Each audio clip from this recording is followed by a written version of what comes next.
மடி கொண்டு ஒழுகும் பேதை பிறந்த கொடி மடியும் தன்னினும் முந்து எனக்காக வாழும் சோம்பல் இனி யாருக்காக வாழ்வது? சொந்த குடும்பத்தையே சாகடிக்கும் சோம்பலே, தன் குடும்பத்தை தானே தகர்க்கும் சோம்பலே.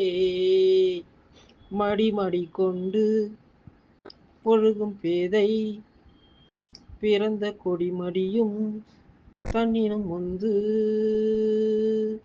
மடி கொண்டு ஒழுகும் பேதை பிறந்த கொடி மடியும் தன்னினும் முந்து